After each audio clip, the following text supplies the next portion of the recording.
Okay. I'm an airsoft practical shooter.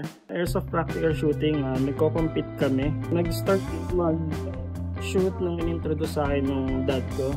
Siya talaga yung nauna naglalaro na. Tapos sinasama lang niya ako sa range. And then, fit na ako. And then yun, tuloy-tuloy na hanggang ngayon. Yung country natin na nire-represent ko internationally. Then, syempre yung sponsors ko na tumutulong sa akin. Then, syempre yung mga taong naniniwala sa akin sa shooting career. Nakapunta na ako sa Thailand and Hong Kong. Nag-compete. Gawin mo lang kung kapasaya sa'yo. Marirecommend ko na try muna nila. Kasi ako din, nag-umpisa din ako sa try lang eh. Basta pagka may gusto sila, tuloy-tuloy lang sila. And trust the process lang. Ma-achieve nyo din yung gusto nyo.